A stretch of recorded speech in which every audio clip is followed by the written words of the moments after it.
Dobrý deň, dnes sme na pokeci s pánom Novákom, majstrom husliarom. Dobrý deň. Dobrý deň. Prečo ste sa rozhodli vyrábať práve husle?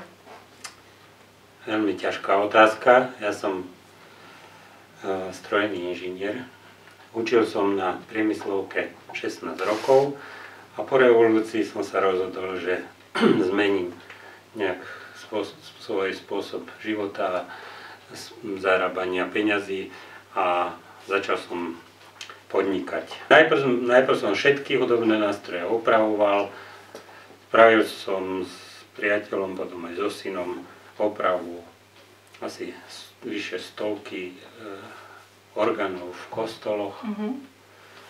No a dýchové nástroje všetky a proste taký univerzál. No postupne som sa prepracoval k husliam a dneska vlastne už nerobím nič iné, len staviam husle a vyučujem husliarstvo v Nemecku. A koľko trvá výroba takých husliek? Áno, výroba taká najkratšia sa dá stihnúť za týždeň, ale samozrejme, že tam chýba kvalita, ale priemer je takých 200 hodín. 200 hodín. To je mesačný rozsah. No a to je tzv. Biela práca, čiže práca s drevom. A potom dochádza k lakovaniu a to trvá tak 3-4 týždne, podľa toho, aké je vonku počasie a jak sa to darí. No a potom ešte tak 2-3 mesiace schne ten nástroj a potom je pripravený na predaj. Takže asi cca 4 mesiace, keď hovoríte, že 2-3 mesiace schne. Keď sa mi podarí spraviť do roka 2 nástroje, tak som veľmi spokojný. Aha, jasné. A denne koľko pracujete na takom nástroji? Tak živím sa vlastne opravami a vyučovaním toho husliarstva v Nemecku a keď mám voľný čas, no tak si robím husličky. Ale jasné. to je skutočne len vo voľnom čase. A z akého dreva sú tie husle? Horná doska je smreková, takzvaného rezonančného smreka. Vidíte, že to sa nepodobá na smrek, že to je tak husté tie letá, že vyzerá to ako treba dub alebo buk. No a ostatné, skoro všetko ostatné je z javora. Aj sa spieva husličky z javora. No a ten javor musí mať takú rastovú vadu, aby mal takéto zebrovanie. Aha, jasné. To potom musí dať fúšku taký javor nájsť, nie? Keď musí mať takú vadu. Sú vo vyšších polohách, my bereme stromy nad 800 metrov nadmorskej výšky, aby boli husté. No okrem toho musí to byť veľmi veľký priemer, teda starý strom, viac ako 100 rokov a potom musí mať túto rastovú vadu. Tá sa dá objaviť už aj na kôre, že je tam také jemné vlnkovanie. No. Takže vlastne podľa tej kvôry už viete, že tento to bude mať a ten je ten váš, čo by ste mohli použiť. Nepoužívam metódy, ktoré sa popisujú v literatúre, že klopka. Áno. Takže to nie, len podľa tej, akože... Podľa nadmorskej výšky a podľa toho žíhania, podľa toho vlnkovania. Je to nie rovný rast, ale ten strom rastie tak vlnkovito. A dá sa to pripodobniť tlstému človeku, ktorý má na boku také vlnky.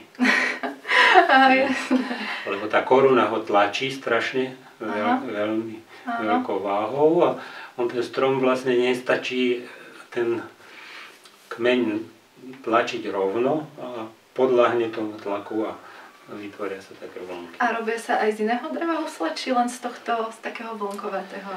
No pokiaľ chcete mať úspech, tak musíte dodržať ten materiál. Čiže najkvalitnejší smrek a najkvalitnejší javor. Keď začnete špekulovať s materiálmi, že existujú aj iné vlnovité dreva, ktoré sú teda tzv. Žíhané, ktoré sú možno krajšie ešte, treba fínska breza, alebo niektoré topole, niektoré hrušky majú toto žíhanie, ale zvukovo nemajú šancu. A prezrite mi, koľko u vás také husle stoja? Tak začíname s tými 5000 eurami. A myslím si, že som veľmi lacný. Pretože videl som na tých svojich kurzoch v Nemecku nemeckých autorov, ktorí majú neskutočne menej kvalitnú robotu ako ja a zvukovo sú horší, vzhľadovo sú horší a napriek tomu berú oveľa väčšie peniaze, tam 10 000 eur, to je taký začiatok